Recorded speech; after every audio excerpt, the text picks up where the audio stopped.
Okay, we're back, I guess, on through Restream. Let's see if this even works. I'm not even going to bother with any of this other stuff because why? Yeah, it's live finally. That's wild. Okay, YouTube it has been messing with us for the last year. I'm pretty sure, like, because I'm not. Oh, I'm they definitely have because my personal channel is starting to take off in ways that this one should have taken off years ago, and that's where I'm like, it's it's clearly them suppressing information for whatever reason. I don't know if it anybody's actually even aware of us individually, and it may be automate just straight automated suppression. Because that's where I feel like a lot of the automation in the economy is actually hindering things in ways that it was meant to facilitate friction removal, and it's actually increasing friction. I And that's where I'm literally like, haven't changed anything about the system in the last year, like hardware wise, configuration wise. It's just been signing the stream keys is the only thing that I've had to change because either YouTube is down or Restream is down. And when Restream is down, it's because they're actually down. But when YouTube won't do its thing, it's because I don't know because they exist behind some weird veil of obfuscation that I can't see behind.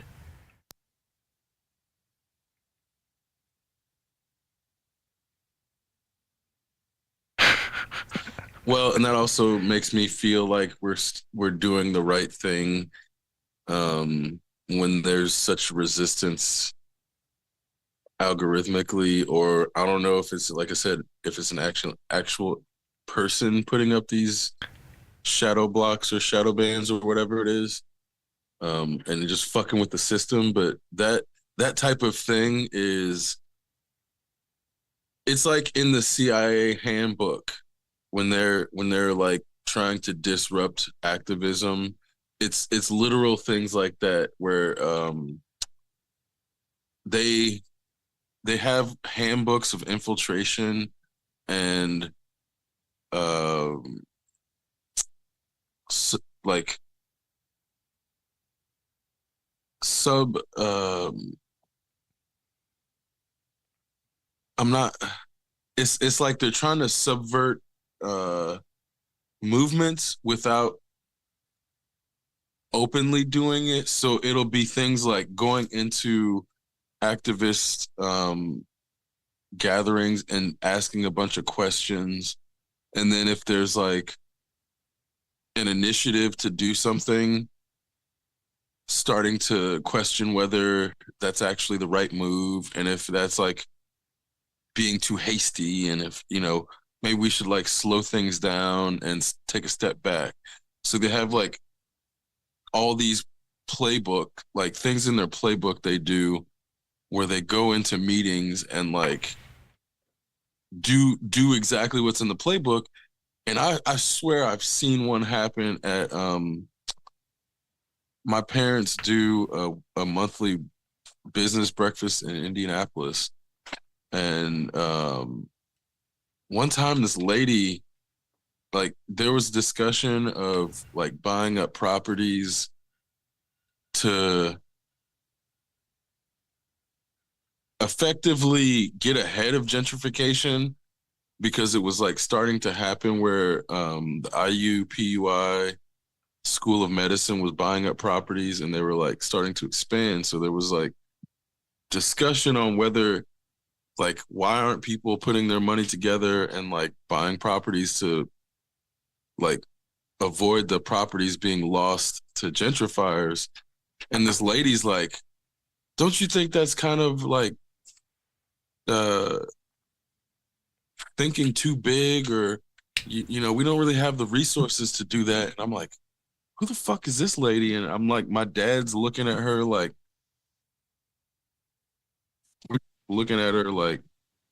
I don't know how this person or where this person came from. Um, but it's like I I explicitly remember thinking this is weird. This feels like a CIA plant. And then I asked my dad, um, geez, it's like it's not loading. Our shit's not loading. It's live, but not loading, man. They're fucking with us totally. But I asked my dad, what he thought, and he's like, yeah, that seemed like a plant too. And that's where we don't agree on a lot of shit. But if we're both like looking at this lady and thinking, this looks like a CIA plant, that's where I'm like, they they have enough resources to go to monthly meetings in neighborhoods and shit like that to the point where the amount of resources that gets spent on undermining activist uprisings is part of like the reason that the American government exists the way it does. But it's also why you get shit like Joe Biden coming out in support of fascist and apartheid regimes where you would assume he's like gonna be like America's gonna go in and liberate these people instead of the position he's taken. So it's like there's a lot of overt and covert movement to Man, the way that the way the United States is react, you'd almost think that somebody invaded a U.S. territory or attacked a U.S. territory. I mean they kind of did. It's definitely a US investment. I mean, imagine if like Mexico attacked like New Mexico. That's like no, it wouldn't be New. It would be like Ecuador attacking New Mexico. That's what's happening right now. Disproportional response. I watched a video. They were trying to talk about how the Israelis are using this bomb that was developed to destroy tunnels. And they call it a sponge, and it's pretty nasty. It's What'd you say? Did you say a sponge? they call it a sponge. It goes in and it creates this concussive force that kind of just settles the earth around it. Like, you know how when quarries or strip mines are created, they detonate large swaths of land and then just dig it out. Well, the outcome kind of looked like that, except instead of planting a field of dynamite, they just used like a bomb, some guided munition. It's crazy, like like the stuff of science fiction. It's really fucked up. I mean, disproportionate doesn't even like begin to describe like the most sophisticated technology, weapons technology that humans have created versus the most advanced version of World War II technology, basically.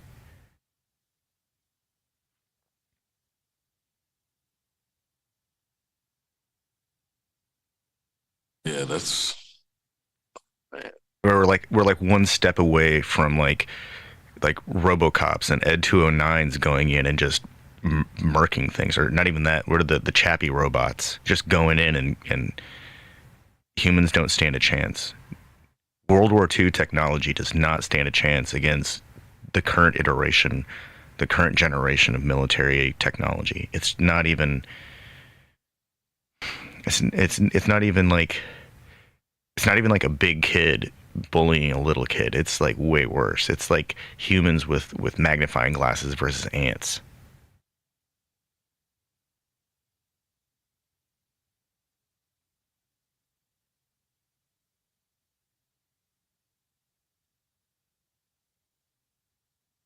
Yeah, it's such a political disaster for Joe Biden, which is where you see them scrambling. And now they're trying to backtrack on their initial rhetoric. And then they're trying to be like, we care about both sides. And it's like, motherfucker, then why'd you come out so hard on like Israel's side initially, only their sides, when it's like clear there's civilians on both sides, but America's been funding the Israeli military, so it's not like it's not equal in application of force. And when they're making it seem like one side's loss of life is not important and the only Israeli loss of life is important, that's a weird dehumanization for somebody who's supposed to be a Democrat to be making. And I don't think the young people reacted the way that he thought. Or okay, let me rephrase that. I don't think he thought about young people reacting to that statement because boomers were so pro Israel that if you said some shit like that, 15 years ago, there's no there's no pushback on it. There's no question, and people are just gonna fall in line and go along with it because nobody's also listening to our generation about anything because we didn't own own a lot of things yet at the time, and that's the only thing they respect. So now when you get kids fucking protesting in Roblox, like 12, probably, who knows how fucking young these kids are doing Palestinian liberation protests in fucking Roblox. Suddenly the Biden administration realized how disconnected they were from the young generation in terms of nobody anticipated that type of response from the kids, let alone the nuance that's coming with it. They're not hating Jewish people when they're doing this rhetoric where you'll see some people using these events as excuses to let their racism or hatred out. And a lot of people are coming out and saying very anti-Jewish stuff when they're trying to use Israeli government's misdeeds as a reason to then blame Jewish people and go hard on Jewish people as if nobody's going to defend them because of what Israeli government's doing. And previously, I do think that's the case where people would allow that shit to happen. I mean, even to the point where they blame shit going wrong in the German government with Jewish people who was a very tiny portion of the population, and everybody fucking went along with it. So it's yeah, there's clearly times in human history where just randomly blaming Jewish people for problems that clearly aren't their fault it's actually a way to absolve oneself or one's entity from responsibility in the same way that Black people would get blamed for shit that we didn't do, and whoever did it would suddenly not have any heat on them because everybody's just waiting for an excuse to go lynch a Black person. Oh, this Black dude robbed a fucking bank. Meanwhile, it's 3 white guys, and then 15 Black dudes get lynched in the process, and the 3 white guys get away. That's the shit that America is known for. So that's where I'm it's not it's not out of character for anti-Jewish rhetoric to come out of the woodwork when something like the Israeli government is doing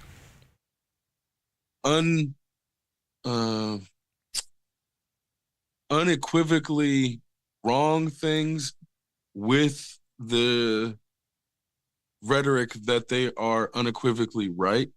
And it's hard to talk to hardline people, no matter which side they're on. But most people aren't hardliners in 2023. It's just difficult to know when somebody gets a large platform that's a hardliner on either side what the actual breakdown looks like. And when you really look at the breakdown, it's like hardliners are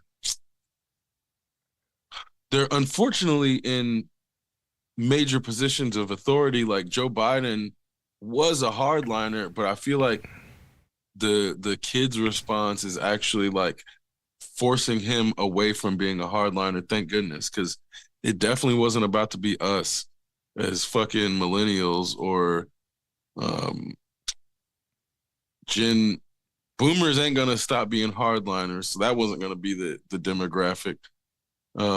Gen Xers, And they're a split lot down of the them are middle. hardliners, so they're just boomer light. Well, some Sorry, of go them ahead. are. Some of them are. They're not pro-Israel, but they're not pro-Palestine. They're just, why the hell are we even there? But that's just a reflection of, not being aware of history of the last 50 years, 70 years, 80 years. Shit. Yeah, 70 years.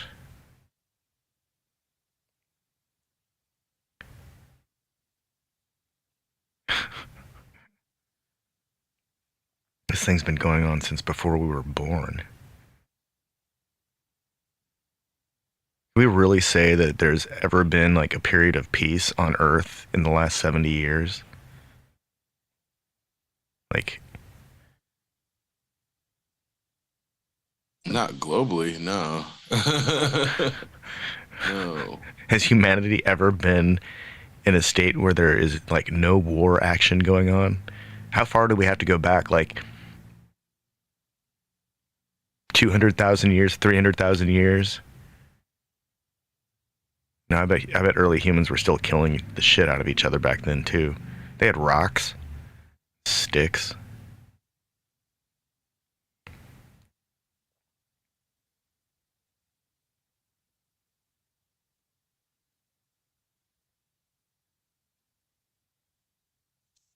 It's wild. Like, Can you imagine fighting over like a desert? A really expensive to maintain desert? It I know there are I resources, mean, but if yeah, I was gonna say if the US government is giving you billions and billions infinite of piles dollars. infinite piles of cash to do it, yeah.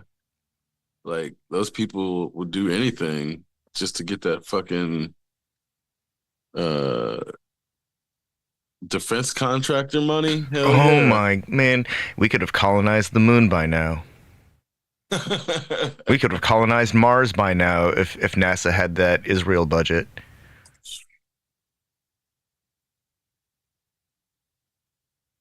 All of these dumb motherfuckers, if they just would quit pointing their guns at each other, we could colonize our solar system. We just have to stop wasting all of our metal resources on disposable junk. Apparently, Putin is. I don't think we should colonize anything Well, personally. I I, don't I think mean, I'm not saying we should. We could set up research facilities that have minimal impact, sustainable, minimally impacting research facilities on orbiting bodies of the solar system. That's what I really mean. But we could have done that by now. so I was when you're saying that I'm thinking it's just gonna be like Earth a two. trail of trash until it fucking uh starts to have too much mass and then So, becomes a black hole of trash. so apparently, humans' cultivation of infrastructure has destabilized the Earth. Like that's one of the things that like nobody did the geological impact survey of what happens to when we erect large buildings and concentrate dense materials in locations the size of cities, and how if they're not evenly distributed, how that also destabilizes the balance of the rotation of the Earth, which is not a sphere, but a weird potato. So it's already kind of off kilter, anyways. We're actually throwing it more off balance. And this is could be one of the culprits for extreme seasonal weather. is that we have these micro imbalances that are causing the axis to become less stationary or less consistent.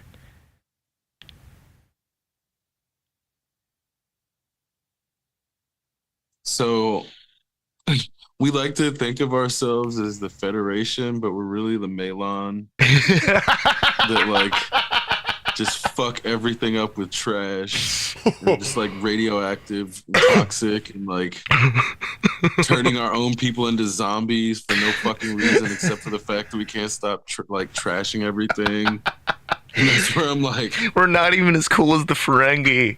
no, that's yeah. We can only be so lucky to be as cool as the fucking Ferengi. Oh my god. We wish fucking capitalism was our defining fucking feature. The Malon do this shit in the name of capitalism, but it's the trash and the fucking toxicity that defines them. And that's where I'm like, Or the yeah, the Malon. Malon just fuck everything up constantly. It's like the Malon Paklid consortium. Just absorb other people's stuff and trash shit. Exactly. Of all Exactly. of all of the societies that Star Trek offered us, we had to choose like two of the worst. Not even objectively, I mean, not even subjectively worse, like objectively two of the worst. At least the Romulans were clean. At least the Cardassians didn't destroy their environment. Well, they destroyed shit, but they didn't like, seek to actively destroy shit. Ugh. Even the most horrible, like even the Borg had a sustainable operation. How that? Oh man. I think there's like a trend in science with science fiction. It's either like super on point and nobody gets it, or it's really vague and people choose like the worst attributes of it. Like it's just too complex. Like Star Trek is just too complex. Let's just take this most accessible aspects of it. Let's trash the place and make a botched version of capitalism while we're at it. Or Brave New World. Let's just give everyone drugs and have no control system behind it. Or Foundation. Let's just build the empire. Who cares? Let's just build it. Fuck. Or Star Wars. Star Wars is the best because it generated like generations of people who like idolized a clone. Like oh man. Like I think that's the trend. The vast majority of science fiction, when consumed, it's like the worst parts of it are the memorable parts. Those are the parts that translate the easiest. Clones and botched capitalism and fucked up empires and throw Dune in there. More fucked up empires with drugs. Dune's basically just a drug cartel story that everyone wants to romanticize as about some space opera, but it's really a drug cartel story.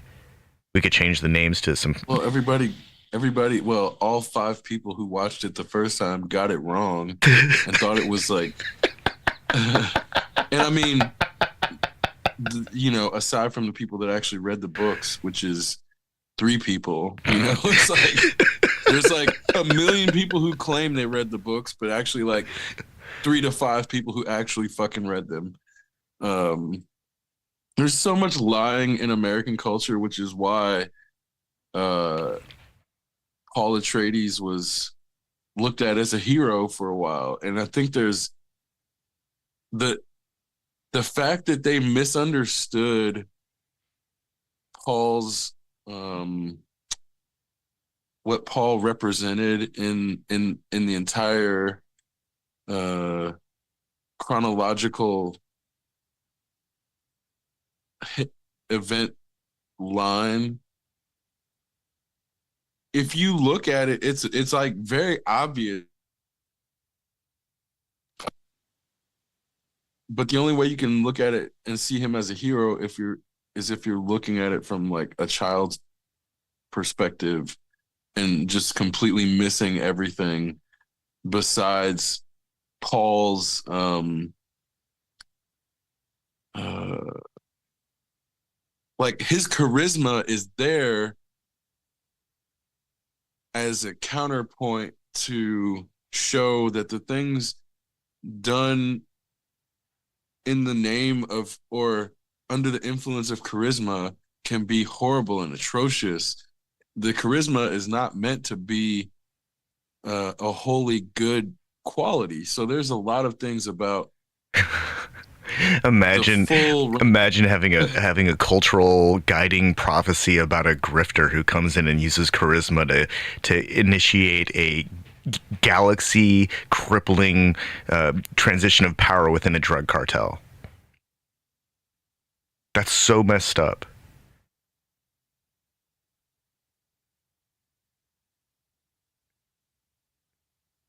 Or I mean, I think drug we, or oil for that I think matter. we just ruined Dune for me.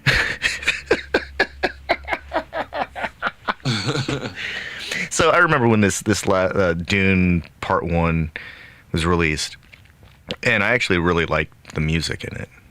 I think Hans Zimmer really outdid himself, like completely, totally outdid himself.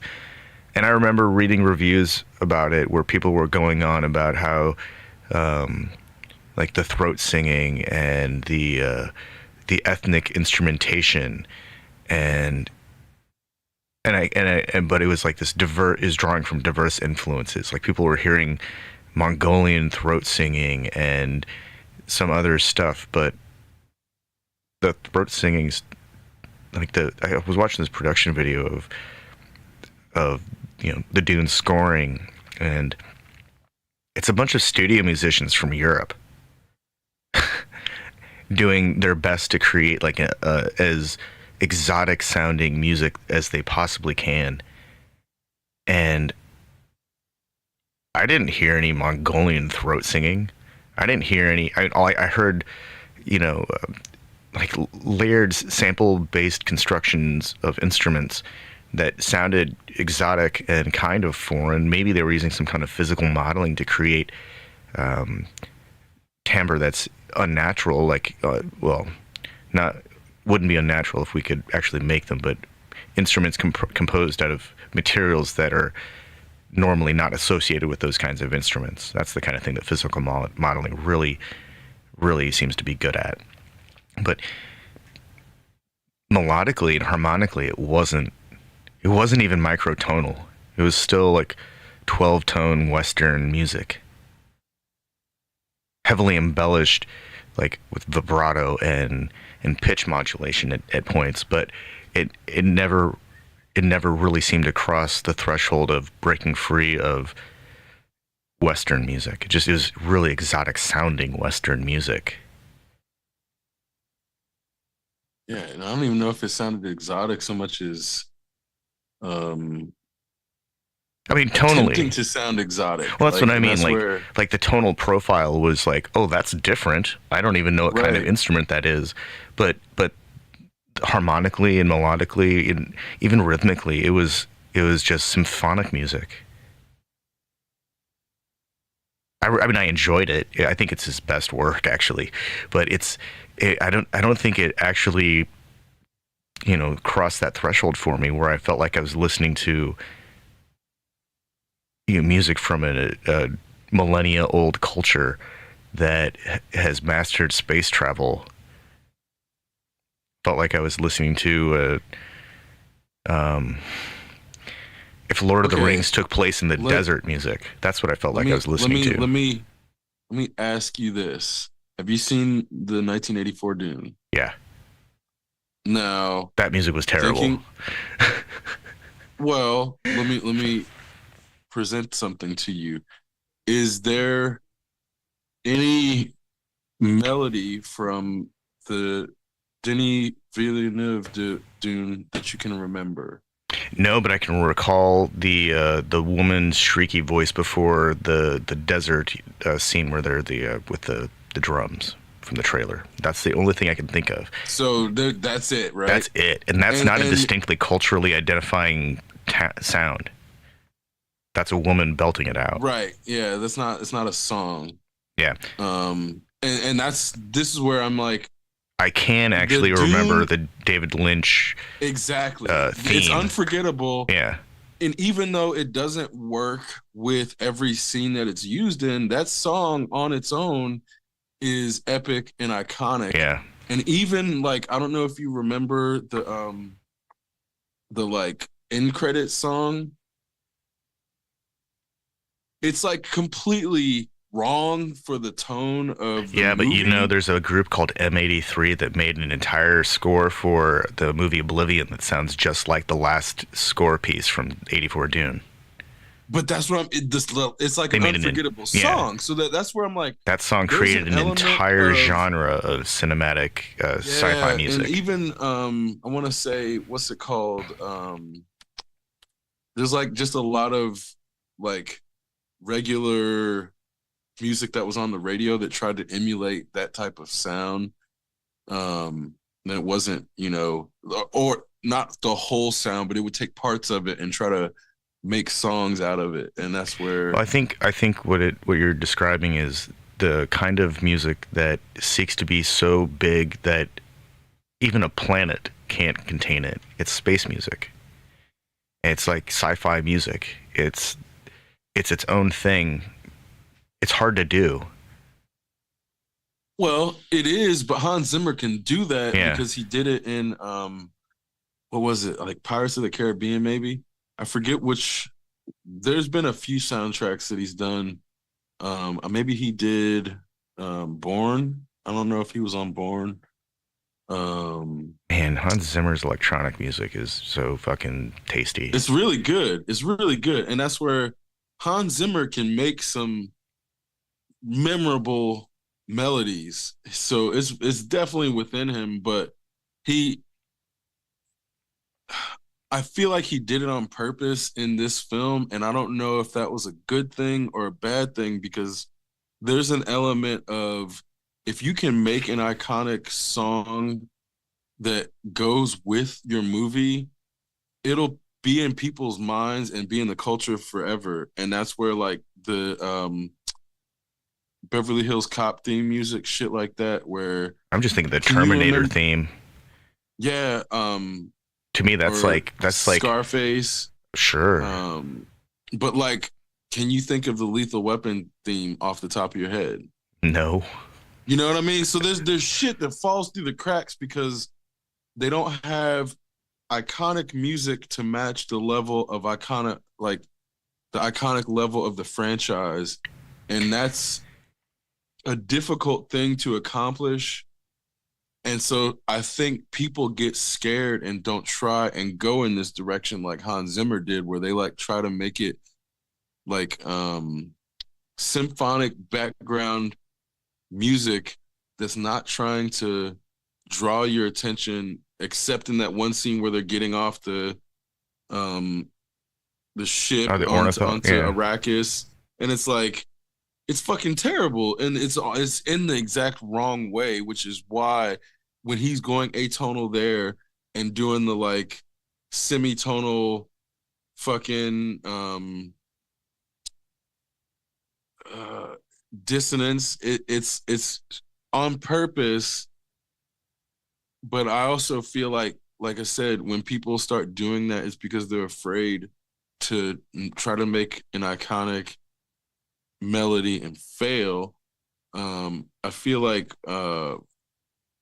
Amon Tobin fell into that trap, and a lot of his stuff started bucking melodies because I feel like he was afraid of, when you're sampling stuff and you're taking pre-existing riffs and constructing melodies out of that, it's a lot easier to come up with something that's like iconic. And when you try to start actually composing melodies, it's very intimidating, because most of melodies that have ever been written have been forgotten, which is like The melodies that are a most memorable terrifying to me are the fact. ones that are easy to sing along with and simple. Like I mean, that's the reason the Terminator theme is so good, is because it's really simple. Anyone can sing it. Anyone can hum it. Even if one is unable to hold a pitch, they could probably render a version of something that would be well, like close enough to the and the Terminator thing theme. about the Terminator theme song is I'm fairly positive they use tape looping to make that, if I remember correctly. So it's like it's arrhythmic, and it's like if you try to sing along to the Terminator theme song, you're gonna like get off beat because the beat itself is not Oh yeah, it doesn't line up with consistent. itself. And so there's all these things about it. If you like, and but that's also why it sticks out because everybody didn't didn't do tape looping well. And when it turns out well, it can really be cool. But you get this like, okay, Blade Runner is a vibe, right? Can you think of a melody from it? um, Like it's you can find it eventually, I can but identify Vangelis if it's playing in the background, but I can't describe what it sounds like because it's like kind of amorphous electronic music.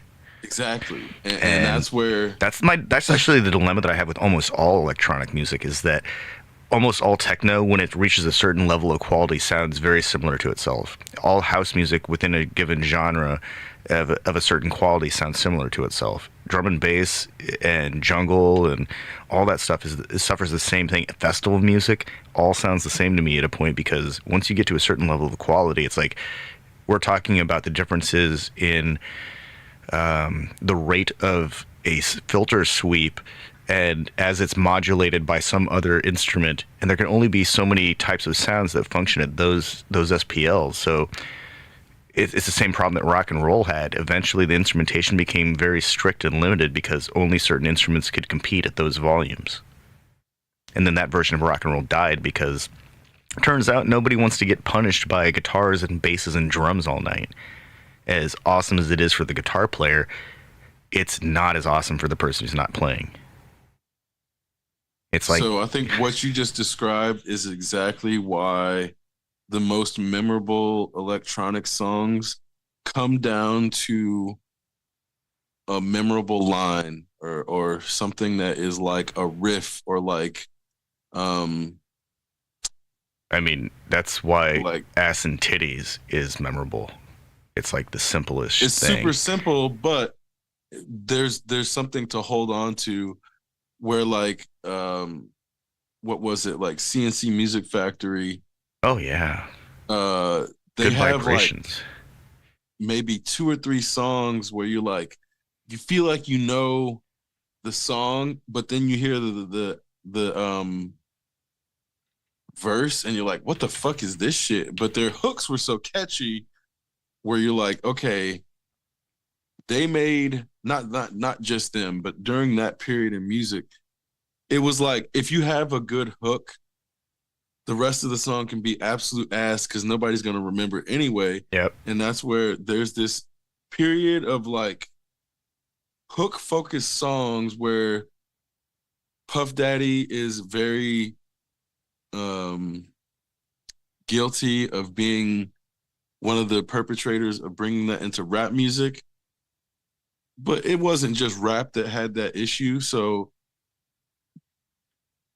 it's like even electronic music was abusing it. So that's where everybody was like trying to put a hook, like a little, every electronic song can't be Ready or Not because you're already working with the Fugees, which is already a catchy, proven good song. So if you start there and then remix it into electronic, Oh man, you're not doing a heavy lift. almost The Fugees every did the Ready or heavy Not lifting.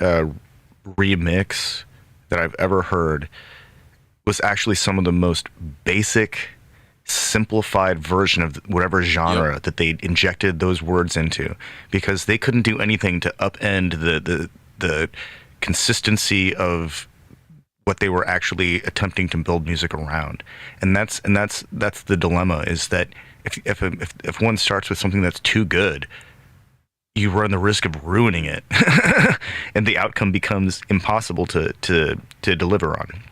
But I think that's why some of the best, like, techno and house music, they're only taking like a small portion of the original's verse, and they're only taking like half of the chorus, and then the rest is just chops and edits and processing, delay, things like that. And like it, that to me, that's always been where electronic music became interesting, was in the handling of short samples. I remember this. Just I was watching this guy in a basement making techno music out of house music samples, just by taking like a 1 to 4 beat like section of music and looping it. It was very creative, and almost all of the action happened in the mixer, like with filter sweeps and EQ emphasis or de-emphasis, and the limited number of effects that were built into their mixer. But it went from a really basic, pulse to, borderline. I hate IDM as a name of a genre, but in terms of describing the percussion palette that exists within that genre, it started to approach that level of complexity, and it was really cool because it was all in the mixer, and a limited number of effects. So to me, that person, give them a computer and see what they can do, kind of thing, is that's natural, because they're going to take 16 bars out of one entire song, one whole ass song, and make an entirely different whole ass song out of it, instead of taking the verbatim performance of the Fugees and then putting a amen behind it and adding some warbly dueling vibrators to fill in the low end.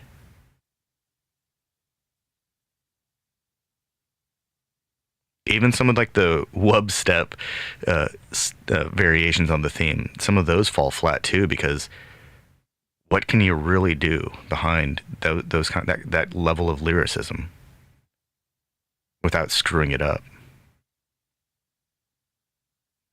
Well, and there's all these different things about like who the music is being made for. And then if that audience finds the music, you're fine. But if it doesn't find it, then you have this ocean of music to swim through to try to find what you're looking for. And I feel like running into the wrong thing can turn you off to an entire genre where there may be a shitload of the right thing in that genre, but you ran into some bullshit first. And that's like, I used to think I didn't like house music because most of the house music that's out, I mean, okay, let me rephrase that.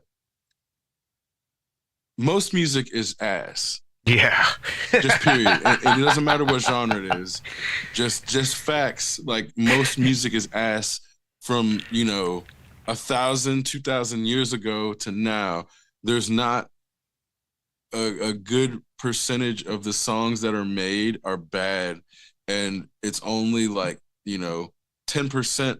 I don't know what the curve is going to look like. I'd imagine it probably looks like a bell curve. I may be wrong, but just historically, because the fact that we only know about a few people due to their music standing out is the verifiable proof that most of the music that's been created is just not like worth mentioning. And that's not to say that when it was made, it didn't have any value to someone, but it didn't keep its value over time. And so when we have that much history of music where it's not that it wasn't capitalism that made most music trash. It's just that proportionally, when you just start to get to this immense number of I can't imagine the number of minutes of music that exists over, like, of all the music that exists in human history, the number of minutes has to be fucking insane. Where if you said it, you'd be like, there's no fucking way. But then you think about it and you're like, okay, I guess that actually, you know, 72 quintillion plex, whatever the fuck it would be, there's going to be so much music that when you get to the like, it's not about sales either. It's like what has come out as things over time that people value, because that's also is not necessarily even localized to where the musician is. Um, so there's all these things about music that is not necessarily reflected in sales, or sales aren't just going to be the black and white way of saying, oh, this song was impactful, because music and musicians can have impact without selling or without becoming mainstream, and still have that impact influence. Like, I doubt Scott Joplin made a ton of money, uh, but his influence is still felt in piano performance and music composition to this day. So things like people like that, where I'm like, or even people like Beethoven or Bach, I'm sure they made something, but ain't no way fucking Bach's money, if you compared it to Drake, ain't no fucking way. No fucking, I don't, there, my mind would melt if there was any chance that Bach or Beethoven had comparable amounts of money to Drake in modern times in their period. Because it's like you can probably become like a landowner and maybe a lower noble with all the music you commission, maybe if you're really fucking good. But they're not like getting to the point where they own castles and have fucking an army and men and women under in their employ, operating their however big estate, and guards in the ramparts 24 hours a day every day of the year. Nah, no, Bach wouldn't Holy didn't have it like that. No fucking man! way. As of a few months earlier this month, roughly 330,000 hours of video content are uploaded to YouTube every minute. That's weird. That's weird math. That's like the way that humans are hacking time is really what it is I need to say that. mind-boggling. I think I do want to say that. Every minute, there are 330,000 hours of video content uploaded to YouTube. That math is so crazy. 330,000 hours of content every minute.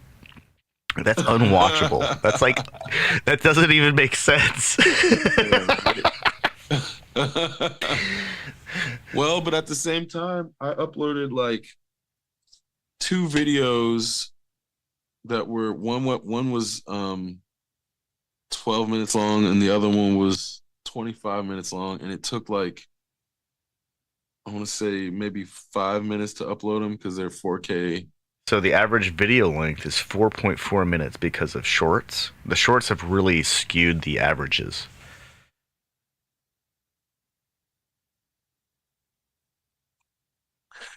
It's not even just the shorts to skew the averages. It's the capacity for information to be condensed and transmitted in less time than that information takes to consume Yeah. in its full form. Because it's like, if I record an hour-long 330,000 video, because here, this is where shit gets weird. If I record an hour-long video, it takes me an hour to record it, and that's exactly how long it takes to record.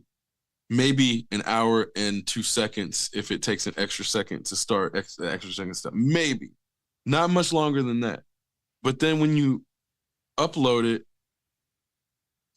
like the actual time it takes for the upload to happen is less than an hour almost all the time. It may take more than an hour for the video to process, but I've been testing this. It's like once it's uploaded, you can delete it off of your computer and it's going to keep processing even if the old file is gone. So because of the way that you're moving information, you can produce and transmit information at rates that start to then create these weird numbers where it is like, yeah, 330,000 hours get uploaded per minute because the information is being condensed in such a way that the upload and subsequent downloads are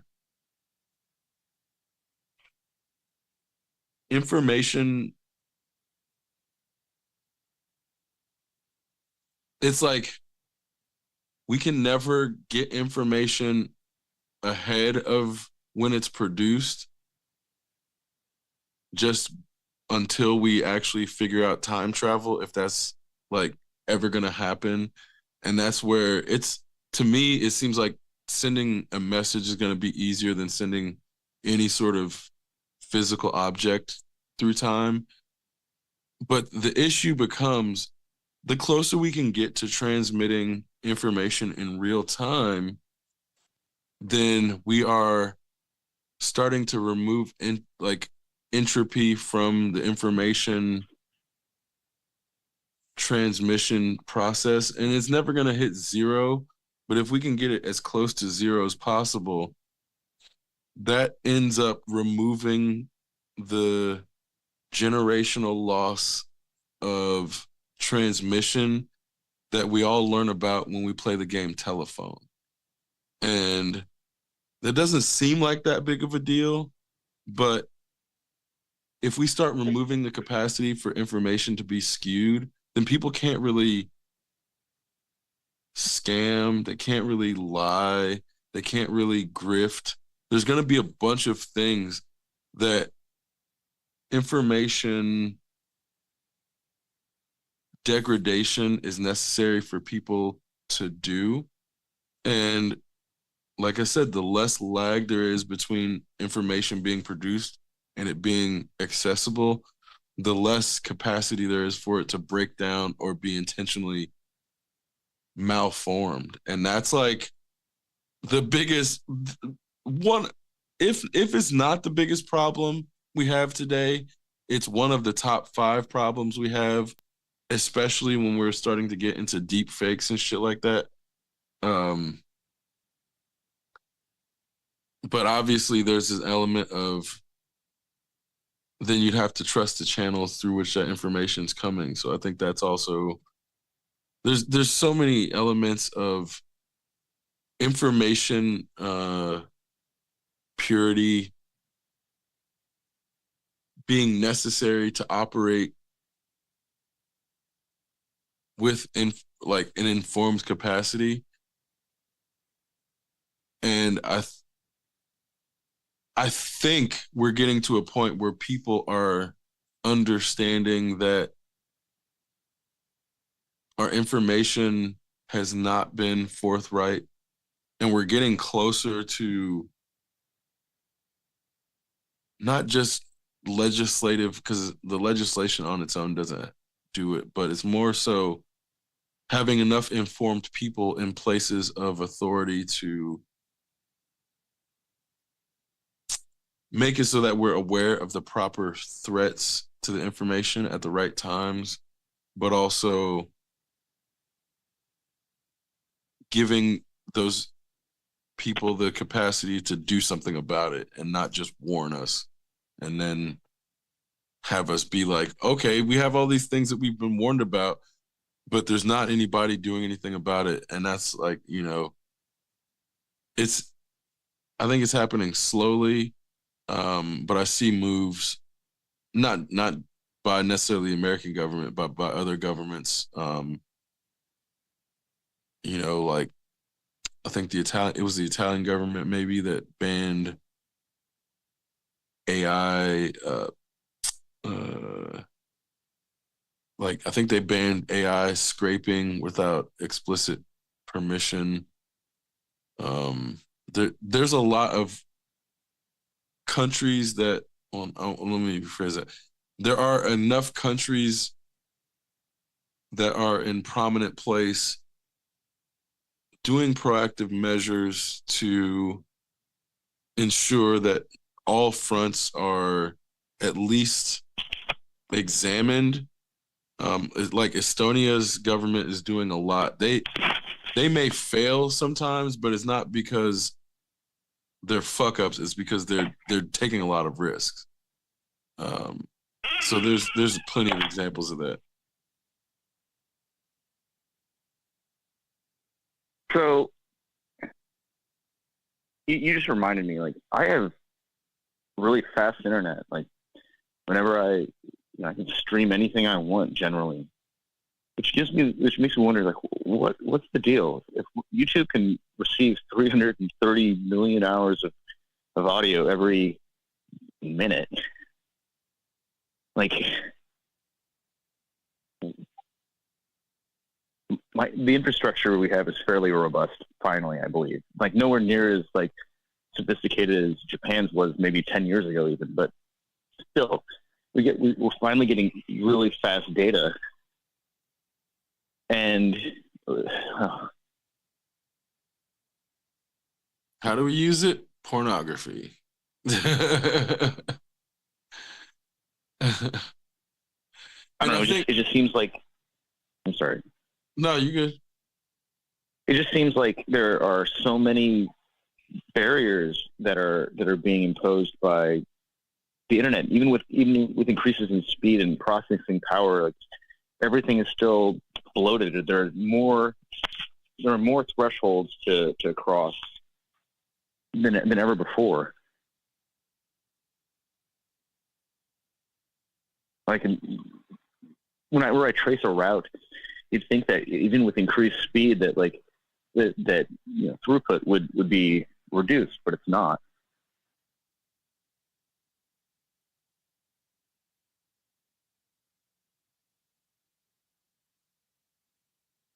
Like, traveling the internet isn't any faster than it was 5 years ago, but I've got 10 times the available throughput. Yeah, and it's like the advertisements and the bloat is why if they expand the funnel, all the bloat is gonna take it up, and it's not gonna actually just give you the capacity as the user to like only download the things that you want or necessarily upload the things that you want, because there's constantly banner ads or there's constantly tab ads in the upper part of the screen or the lower part.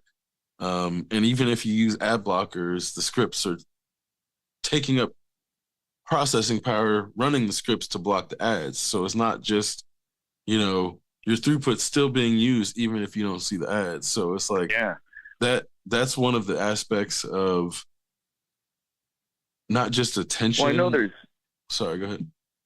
Well, I know there's something crazy going on when I've got 3 generations of processors of varying age, and the oldest processor still feels like it's super nimble at any workstation grade task that I want to put it through. But when I run it against the internet, like with any browser, it doesn't do any better than my 6th generation the 6th generation i5 or an 8th generation i7 computers. It doesn't feel any different at that point.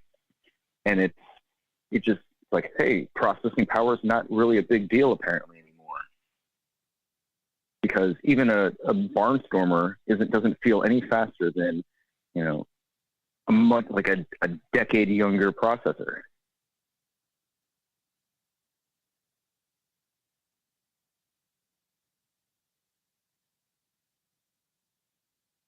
I wonder what kind of throughput or bandwidth YouTube's servers actually have, like across their I'm assuming like globally defined like storage area network.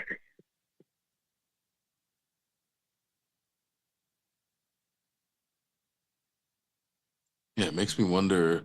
Um, I wonder if they have like a bunch of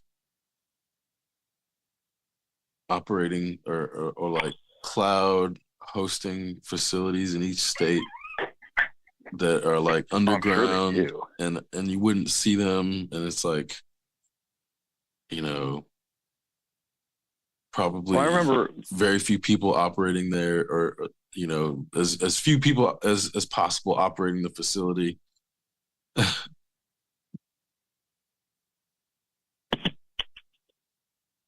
Sorry, what were you remember what? I remember when I was doing a lot of database stuff, there was, there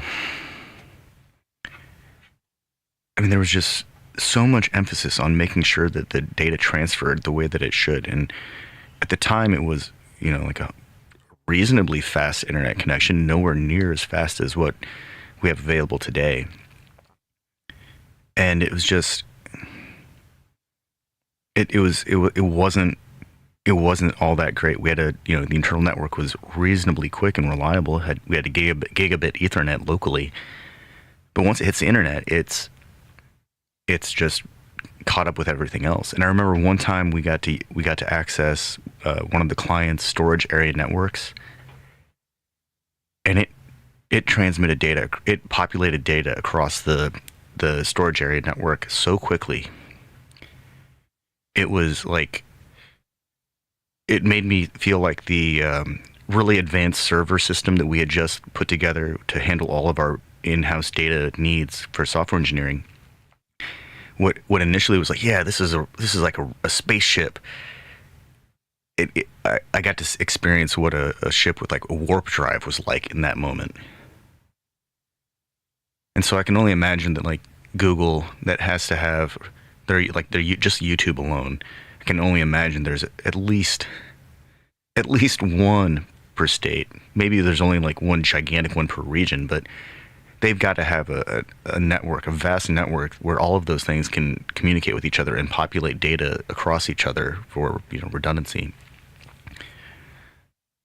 Like, I can't even imagine how much throughput they actually have at their fingertips, or bandwidth. It's like it's practically unfathomable. That 300, that's so much content every day, every minute.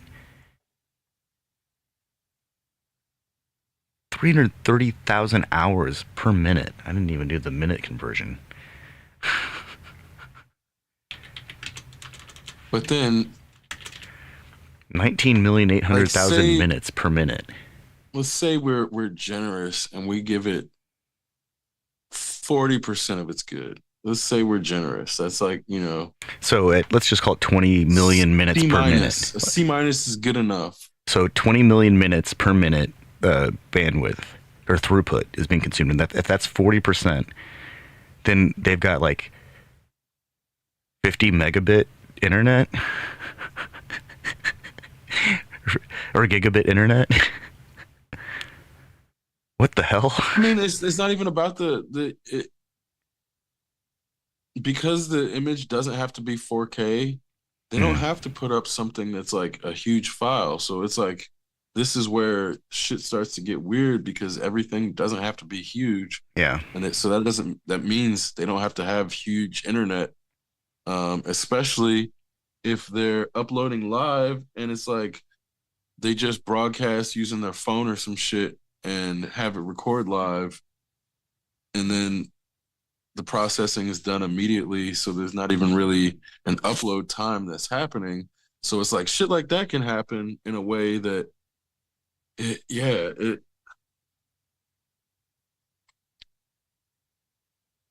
information's weird, man.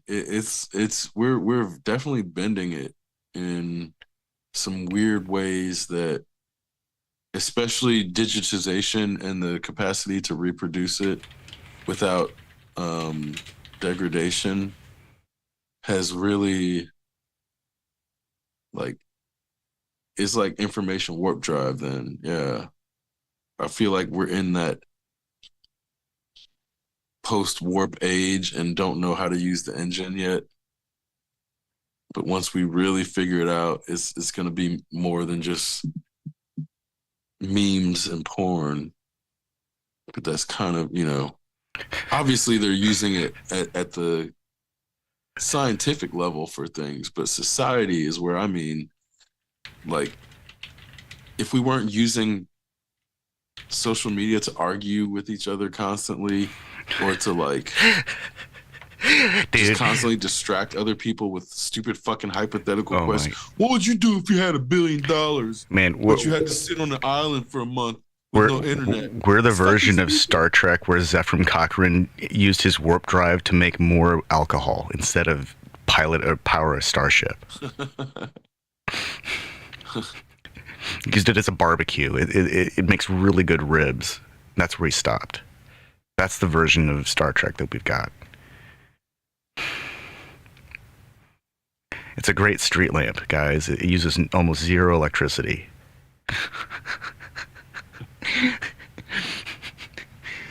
Don't worry, it's just a matter-antimatter reaction. It's controlled though. We're gonna use it to cook some freaking ribs.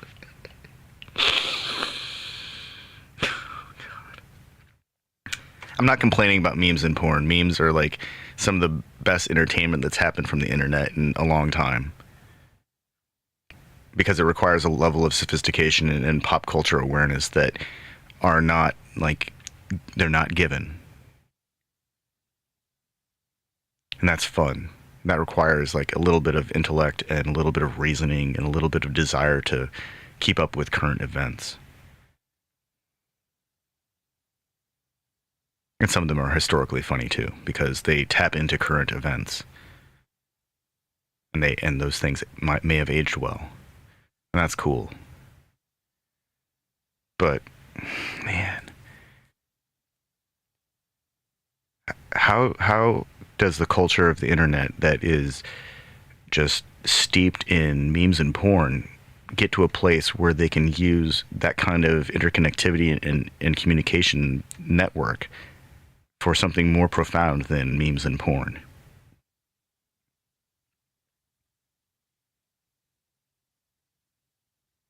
Well, that's where, the kids doing a Roblox protest is, I feel like they're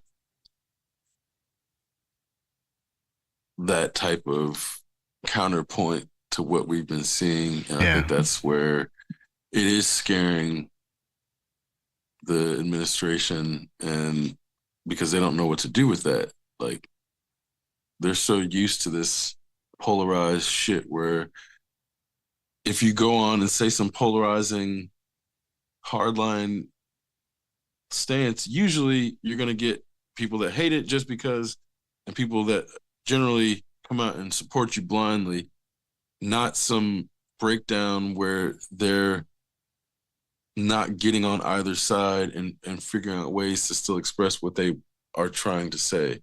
And that type of response, I think, is it's not completely unprecedented, but it wasn't as visible without the internet. A system can't accurately be described with 2 points. It has to be the entire, 360 degree by 360 degree sphere. It has to be a sphere of ideas. Otherwise, and that's where we find ourselves.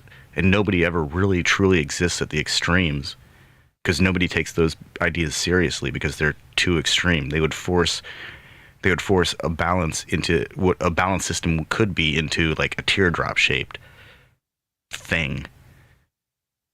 And that doesn't work.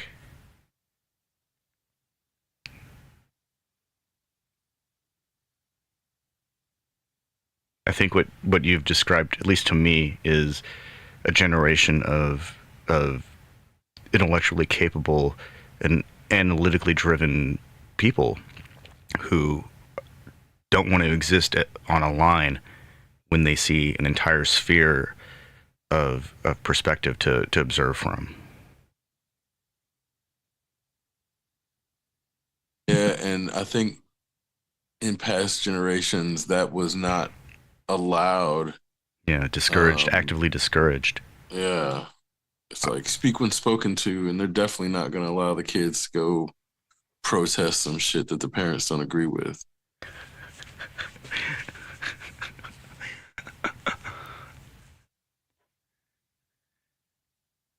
Kids shouldn't be going to protests anyways. I mean, yeah, I think that's Not with the kind of protests that have been occurring in the United States in the last 5 years. it's wild in that kids are affected by legislation, but they have no say in it, and it's made as if like, oh, they don't know what they're doing when it's like a lot of adults don't know what the fuck they're doing. So I don't know how that's an excuse to have kids be subject to legislation and not be allowed to vote on it. Because I feel like when they did mock elections in our schools as kids, it's basically like every kid just voted along with their parents. Whereas if we actually had information presented about what those candidates were putting forth at the time, kids would have then identified the things that were important to them and then voted along those lines instead of just being like, oh, my parents are Republican, I'm going to vote Republican, or my parents are Democrat, so I'm going to vote Democrat. Whereas I think that's um, a lot of adults fell into that pattern anyway. So it's not even like something that is restricted to student or school mock elections. And I think that's where, a lot of people uncritically just followed their parents' voting habits.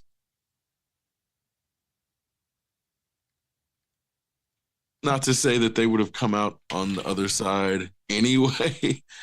um, but it's like I think in free thinking households, people are going to end up on the same side as their parent, but it's not because their parent forced them into that mindset. Whereas specifically right wing Christians will do things like not allow their kids to read any books like the Harry Potter series that have shit to do with like magic or something, um, because they think it's satanic or devil worship. And a lot of times the kids will end up sneaking the books and reading them anyway, but it's not without the parent trying to restrict it.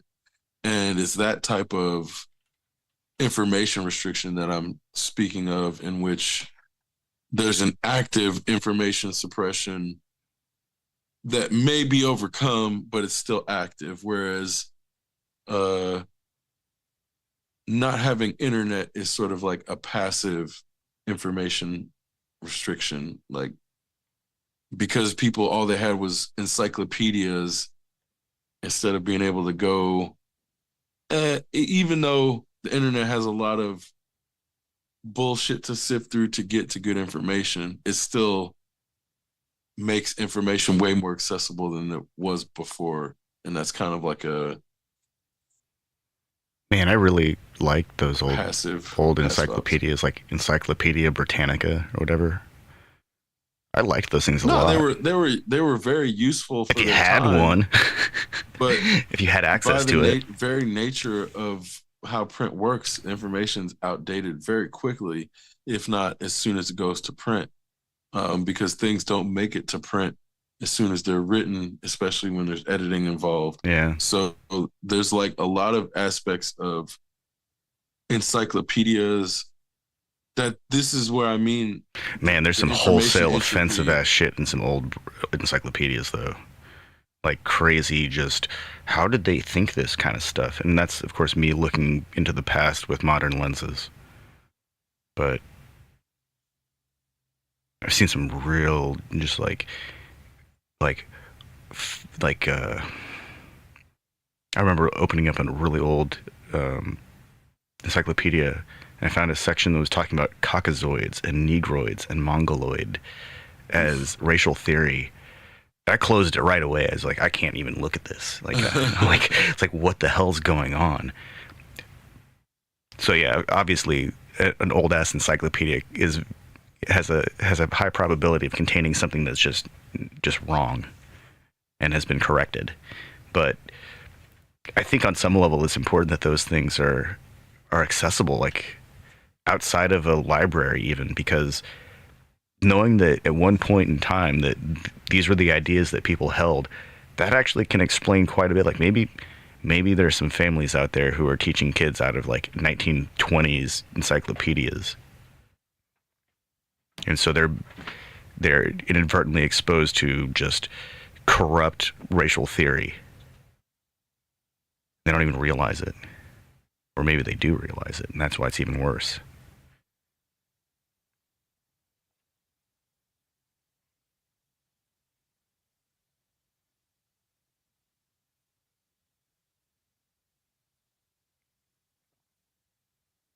I don't think print is immune from any kind of subversion, same way that the internet's not, immune.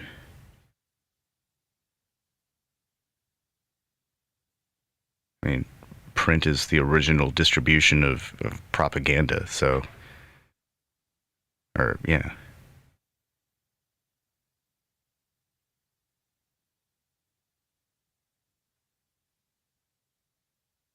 Well, and something, the nature of print having uh, a long history of human usage makes it seem like it's more trustworthy by nature of of something being in print. And obviously people have started trying to uh, manipulate that trust and by putting untrustworthy information into print. Oh man, it's so hard to get away from paper. I've been advocating a paperless desktop for decades, and it's just difficult. I still am always surrounded by pieces of paper.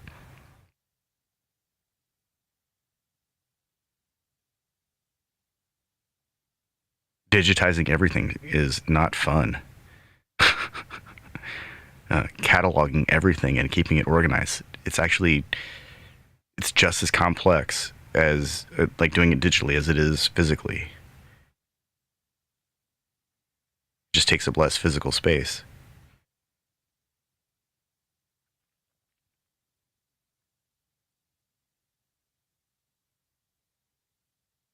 You think that entire systems built around computing could be free of paper by now.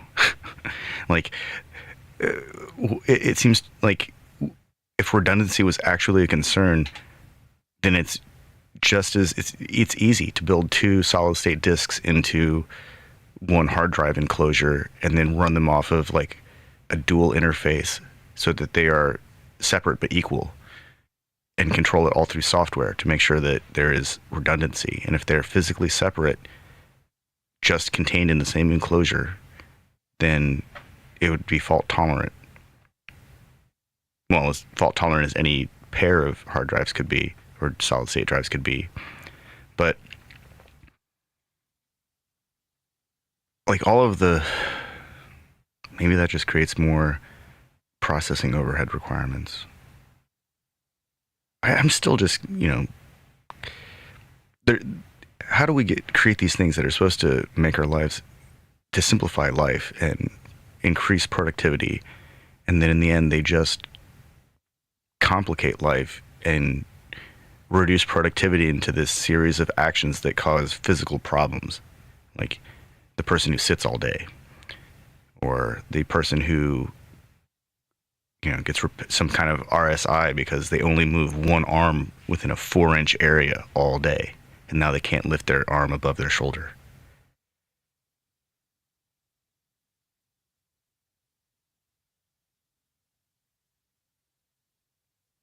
And I know that we're There's a encouraged. lot to that. I know that we're encouraged to, like, get up and move around, but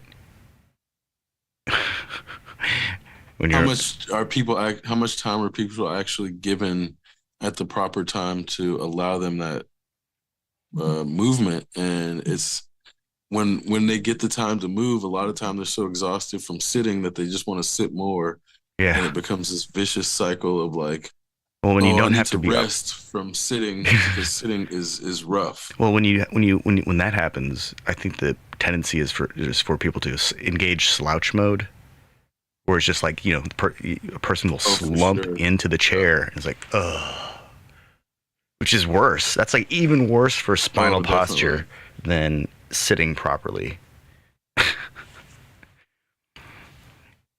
The office was created to essentially ruin people's physicality, and it's like a holding pen, because once you're there long enough, you don't have enough energy to get up and do anything else.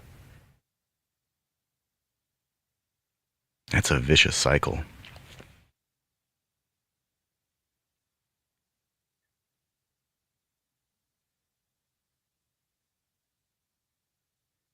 Those are also the jobs that could completely be driven by some algorithmic intelligence. All of that you know filing of information and data entry, all that stuff could be handled by an algorithmic intelligence.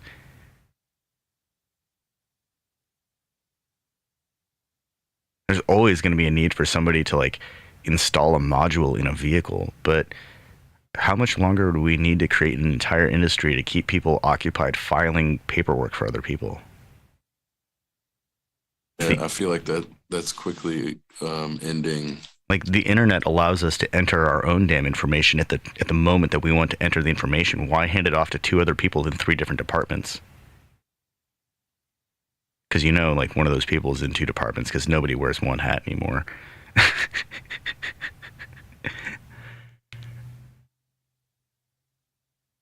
Well, that's like with AI coming in and threatening any job that was susceptible.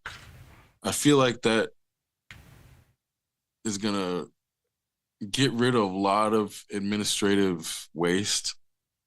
Um, but it's not gonna take long. So I feel like within the next year or so, we're gonna see a lot of. I don't know if the improvement in efficiency is going to translate into more freed up capital, or if the executives are going to do what they tend to do and just take all that as more profit for themselves. But that might also, what's funny is I feel like Elon Musk has done a lot to prime the public for creating laws for restrictions on um, wealth. And at the beginning of his little run, it would have been the opposite, where it's like the government giving him defense contracts and, giving him subsidies to do SpaceX and effectively take away from NASA was the standard when everybody thought he was this fucking genius. But now everybody, not everybody, everybody besides his fanboys realize that he's not that smart, and him having a lot of money is actually potentially dangerous. So I think especially when he so obviously came in and just ruined Twitter. Like, there's before Elon and after Elon, and Twitter was certainly ruined after Elon came in.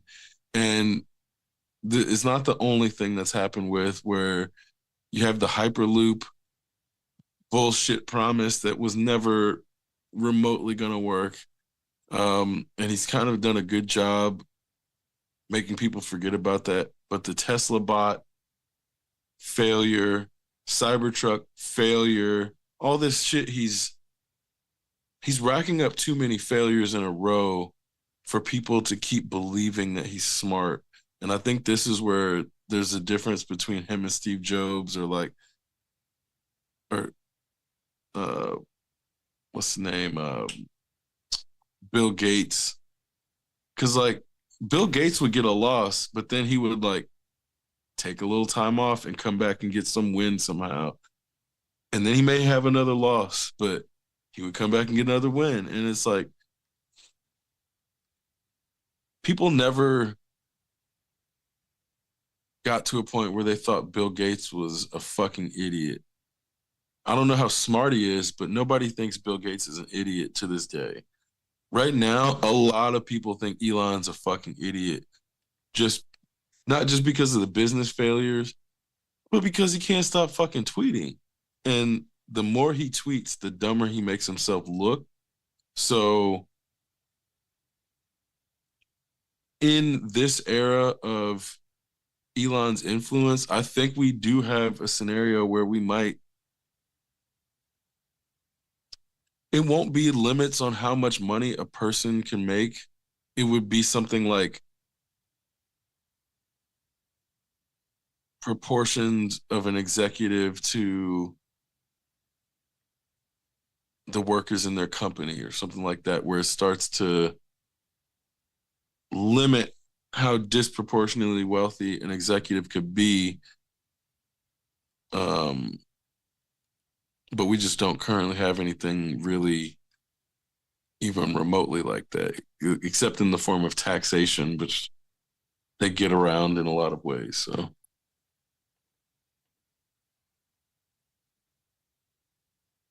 and even then, it's like the wealthier a person gets, the more loopholes they can figure out through foundations and donations and shit like that. So I'm not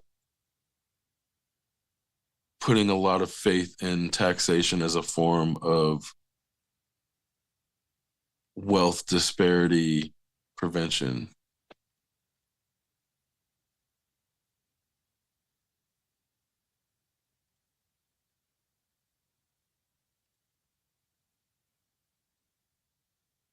But also, they got to start prosecuting white collar crimes more,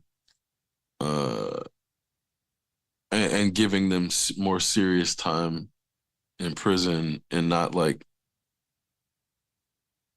low security prison or minimum security prison. But actually put them in the same prison as all the other federal prisoners. Yeah, exactly. Like none of this Club Med.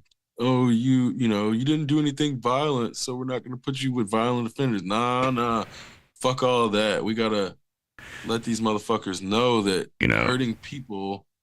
I think it should be based upon economic impact, because one person who is essentially just disrupting their own personal economy by being an idiot and, speeding and then wrecking their car, there's like actually an impact on, whatever they hit. And then like, there might be some kind of economic impact at their job from like them not being able to perform properly because, now they don't have a vehicle to get to work on time, or they have to make other concessions, which alters their personal economy. But there's just like a total economic impact that could be calculated from someone wrecking their vehicle. And so somebody driving off the road in the country, it's probably less than someone driving off the road and hitting a building or a person or another vehicle. Another vehicle's easy. How much does the vehicle cost to replace it? That's an actual economic impact, not the insurance company's evaluation of what it's worth in this moment, but how much does it actually cost to replace that vehicle? Because it's a window. It's not just like a fixed number that's like, oh yeah, here's enough. You should be able to find something comparable for this price. That's not replacing that's not making somebody whole. And so if somebody's economic impact, because, let's say they were involved in financial crimes and they laundered, what was that number, that person in Bloomington recently? It's like $800,000 or from PPE. or maybe it was more. Wait, what? I didn't hear about that. Oh God, there was some crafty person. They got in trouble with PPE, the pandemic fraud. Maybe it's still in my local news. I gotta find this now. Yeah, Bloomington man stole nearly $670,000 in COVID unemployment loan benefits. Oh. Like, what? So he's gonna get 41 months in federal prison for $670,000 in fraud. He's also 73. So maybe that's just like being realistic. It's like, yeah, he might just check out in prison anyways. Yeah. But that's an economic impact that could be correlated to an actual sentence. So if $670,000 in federal relief fund fraud is worth 41 months in federal prison, then a person who's only problem is, I don't even know how much a pound of weed would cost anymore, but let's say it costs like $1,000. That's probably really low. That still actually might be pretty high now that I think about it. Anyways, 4,000. Let's just call it $4,000 because that's like easier to deal with. That's nowhere near however many years. Are you talking about for a pound of weed? Yeah, how much does a pound of weed cost? Oh God, like $500. $500. Okay, so somebody who gets caught with $4,000, a pound, okay, whatever, a pound of weed, and like $500 economic impact is, let's see, what's 500? Shit, you can get a lot of $500 out of 670,000. I gotta actually use a calculator for this. No, I remember it wasn't that long ago, like maybe 20 years ago, pounds were $4,000. Yeah, okay. For sure. So there are like, that definitely happened. There are 1,340 units of 500 in 670,000. So whatever 1/340th of 41 months is, that's how long like a pound of weed should get somebody in trouble. It's probably like a weekend of community service. That's what that should actually total up to. So let's say somebody has like 10 pounds of weed. Well, that's like 10 weekends of community service. That's what that should actually be like. A $10,000 car to replace a $10,000 car. Some of these things could be really simplified by an appropriate like compensation to the parties that are injured. I think that's where it all comes down. Like a lot of it is coming down to like the tort laws, the liability, the path of, or the way that the liability chain works. So in Indiana, if you have anything between 30 grams and 10 pounds, which is a stupid fucking gap, it's a felony. So 6 months to 2.5 years, 10 pounds or more, 1 to 6 years somehow. Selling to a minor, 1 to 6 years. So you could potentially, if you had more than 10 pounds, which would, depending on how, like if you have 10 pounds, you're definitely getting a wholesale rate. So like, depending on the quality, like that may be where you're talking about $4,000 worth or some shit. But that's $4,000 worth of weed is going to get you more time than stealing $670,000 in loans. Fuck out of here, government. Yeah, that's why nobody trusts y'all. That's why nobody trusts y'all.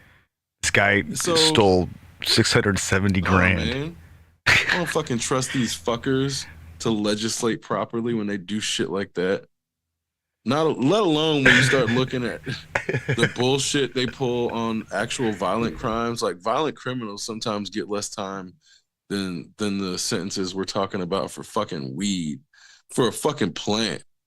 Like, yeah, cocaine's a plant too, but you got to process it a lot more to sniff it than the shit. Man, smoking weed. So like, Cocaine's not a it's plant. It's not a the chemical. same. It's totally a chemical. It's so heavily processed. It's not. It's nobody's out there chewing coca leaves. Nobody, Right. except for Yeah, people in nobody's South doing that. America who live up in the fucking Andes because they have such poor nutritional bioavailability that they have to use fucking cocaine in its raw form to get through the day. That's like, that's completely different. Nobody in America is growing that shit and chewing on it. And if they were, their dentist would be like, hey, you got to stop doing whatever you're doing because your teeth are eroding. When people start losing their teeth, like because they're chewing on weed, that that's,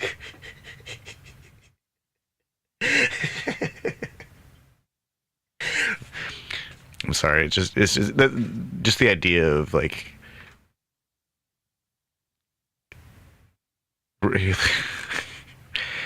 just the idea that comparing weed to cocaine somehow is like even a thing anymore. Didn't we have like two whole entire generations of rock stars who all like died because they did a bunch of coke and drank and then crashed their cars into buildings and drove them off cliffs and killed their friends in car crashes? And then I'm pretty sure everyone learned their lesson. And you know, the only people who were still doing that shit were just basically in line to drown in their hot tubs. Like, Man, I'm just thinking about like, we're not far from Michigan where it's legal, and the existence is so much different where when you can just go into a store and buy weed and like not have to worry about getting arrested or some shit because like you want to smoke, and then that thing not being like a defining element of this risk is gonna potentially like put me in prison for or put me in jail or whatever, and you don't have to deal with that stress. It's so different that I feel like a lot of people in Indiana that haven't been to a place where it's legal don't believe that shit, and until they see it, it's like a fictional place in their I think minds the problem is because like in Indiana, the closest thing we can get is some CBD shop that sells Delta 8 products. And anybody who has done any of this stuff for any amount of time who tries any Delta 8 product, they're like, okay, I mean, I think it's working. I think I can feel it. It's like a tingle in my fingertips. have you tried THCA? Yes. Which that's like way different. Oh, yeah. And that's where I'm like that it's THC. So Well, it's, once you burn it. So it's like I've smoked some of the THCA stuff that it tastes like weed, and I've tasted mid-grade weed that tasted worse and got me less high than the THCA stuff. yeah. My So experience with the THCA stuff has been that, yes, it can catalyze and render out THC, but it can also catalyze with any of the other like cannabinoids that are present and render like CBG and CBN, and it can catalyze those either into THC or into CBD, or they can catalyze into some other variation that's like not desirable at all, like CBV or some crap. And so that's like one of those. It's definitely lab derived, but it's still a shot in the dark at the final stage. Is it going to do what they expect it to do? I'm all for like that whole science industry no, it's sorting not. it out. It's just 80%. It's like literally it converts to THC at 80% rate. So you just have to do like if the dosage you need to get high is a 20% THC bud, then if the THCA is 20%, then you have to smoke 20% more to get over that 80% gap or 80% conversion gap. Because that's where I'm like,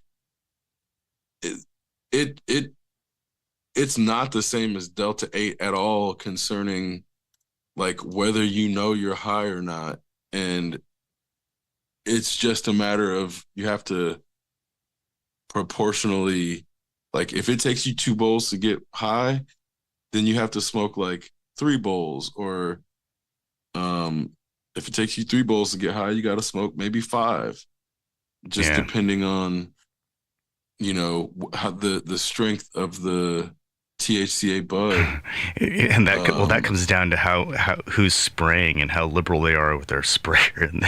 It's not spray. It's not. No, it's not. It's not being sprayed. THCA is not spray. Like that's where like these are, at least on the flower. Like Delta 8 and Delta 9. Those, depending on how it's being delivered, they may spray those with chemicals, but the THCA is from when it's the flower, it's from like growth, like genetic distillation, and so that's where I'm like, it's not the same class of like smoking weed alternatives, because it's like it's the same, effectively the same genetics, but with like a CBD focused male or something that's gonna bring in the terpenes from the main strain, but give it the THC profile that's not gonna be the main cannabinoid that we know as THC as the biggest profile. Because it's like, it's not new necessarily. It's just Oh, I mean, all of the. Sorry, go ahead. I mean, a buddy of mine and I, we distilled like a cookie-sized thing of THCA one time, and we called it the Lone Star because it was just white, and it was also probably the most potent hash that I've ever had in my life. But it was really like temperature dependent, like when in the rig. It is. It's explicitly temperature dependent. It has to go above, I think it's like 420 degrees. Oh yeah, like anything less than that, and you're just kind of melting it and not activating it. Yeah, it's crazy, like how much temperature it actually needed.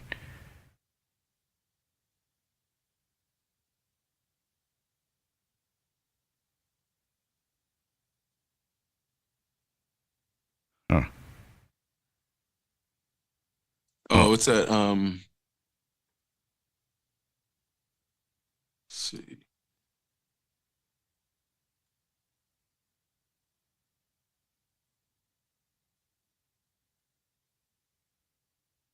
Saying at least 220 Fahrenheit for decarboxylation to occur. Yeah.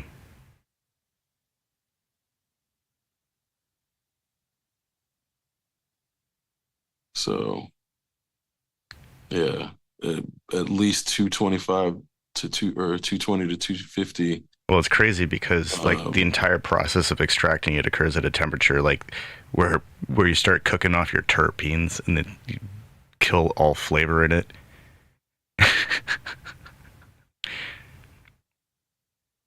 But it's still below the temperature where it, you know, the THC itself starts to cook off. It's really weird. And like in the process of drawing a vacuum, you know, by lowering the boiling point to perform the distillation, like it took so long. It took like hours. But it was the kind of thing that at the end of it all, it was also like one of those moments where you it's like, I've never seen anything like this kind of thing, kind of experience. So to read about this stuff, like, years later, it's like, this stuff has been broken down in a way that's actually quite accessible.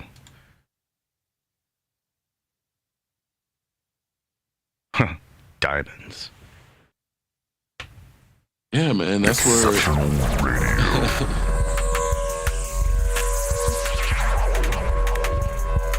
Exceptional Randos shows produced live in Sunroom Studios' Base Capsule.